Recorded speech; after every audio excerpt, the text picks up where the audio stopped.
I talked to the president today, and I talked to his chief of staff today, particularly about a trip here.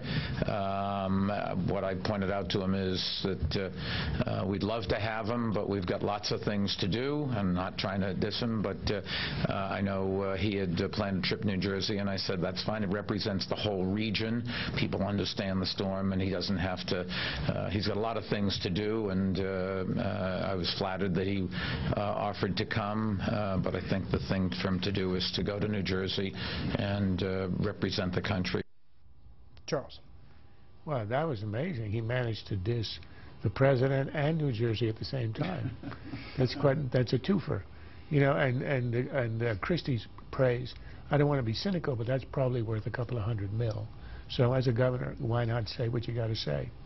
Look, I think in the end it's probably a wash. It's true President Obama acts presidential, but that's what people expect in a disaster. He won't have time to screw it up, so I don't think it'll be a negative. On the other hand, Romney is in places where he gets to pack canned food and look that as if he cares. He does, of course, but I'm saying it plays into each of the stereotypes that you want for the challenger and the president. So it's a wash on that. You could argue that it takes Libby off the front pages, but then again, it wasn't on the front pages in the first place, because the mainstream media, who spend hundreds and hundreds and hundreds of articles on the supposed outing of a CIA agent in the Bush administration, where she was safely ensconced in Washington and never in danger, has an epidemic of incuriosity about the murder of an ambassador. So that is also a wash. Lastly, will this disrupt early voting, which is what the Obama administration had wanted in states like Virginia or in Ohio? There is snowstorms in northeastern Ohio, Democratic country.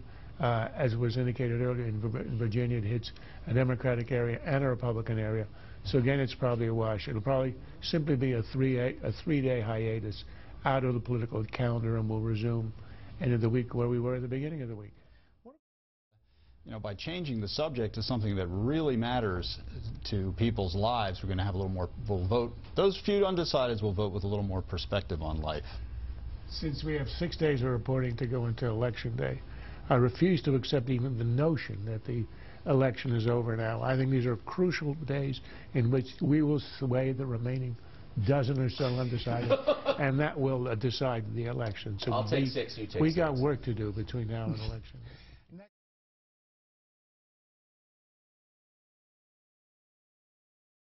So he's done okay. There's no criticism of that. And I don't think anybody should be sniping either him or Romney. Romney, the same thing. He's got to be sympathetic. He doesn't have any power to do anything, but he's got to show he's concerned.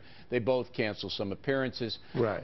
And all of that. And look, actually, I wasn't sniping. I was just I know that. Saying what I would say if I were cynical, but of course I'm not. So yeah, you can discount that. You are a little Bo Peep. Okay. Now going forward, tomorrow is a hybrid news day. You'll still have storm stuff, but it's, you know, the story will de-intensify, and then the political stuff will come back. And then on Thursday, both Romney and Obama will regain, you know, they'll start to campaign again. Right. So looking forward, I don't see Sandy as a big factor here, do you? No, I don't. I think it might have some marginal effects.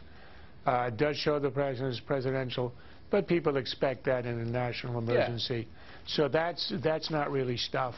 You might say that if you look at where the storm has spread, it's now in Ohio, in Virginia. These are places where the Obama campaign had counted on early voting, and they made a big effort on that. The president himself cashed the ballot early, first time in U.S. history, as a way to encourage others. Democrats thought that that might be advantageous for them. In fact, the Gallup showed that there are more Republicans than Democrats who voted early. So again, I think that's probably a wash. The one way in which it might affect things, as you say, when we resume the campaign, tomorrow is going to be a half and half day. By the end of the week, we'll be back to campaigning. When you have this emergency and you have this tragedy, and the lingering effects of the tragedy are going to go right through Election Day, it is not a one-day deal. There's an imposition on the candidates, a requirement to have a kind of a solemnity that you wouldn't ordinarily have in the last couple of days when people are throwing all kinds of charges around. And since the Obama campaign is far more negative, I've seen it in the ads I've seen the last couple of days, still, really harshly negative on Romney because they really don't have a positive agenda, that's going to restrain what the Democrats can do to some extent in the closing argument. But again, I think it'll be marginal. It also distracts people from actually watching this stuff. Here in the Northeast, which is Obama country, so we expect a president to carry every state in the Northeast with the exception of New Hampshire. Exactly. But Pennsylvania, believe me, Pennsylvania's in play. And the Obama campaign was counting on running a lot of those negative ads. People aren't going to be paying attention to them because that storm's whipping right through that state right now. So they're losing 3 days of ads, 3 days in Pennsylvania. So all of that, and then the psychology and the money at the federal level that's going to have to be used to restore the Northeast, we're talking billions and billions of dollars, and it just heightens the fact, as I was saying in the Talking Points memo, we don't have enough money to upgrade our electrical grid in this country. We're 40 years behind where we should be there. So there's a lot of stuff floating. I'll give you the last word. Yeah, well, this isn't going to affect the election, but it does make you think that that $800 billion stimulus, which was sprinkled, hurled out of airplanes and helicopters and left not a trace, ended up in Cylinder and other places.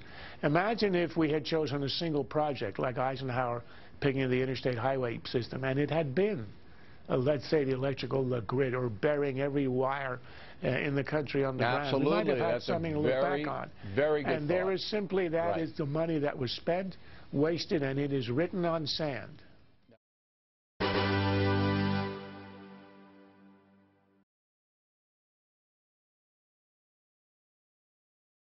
This has been a Sunfish production.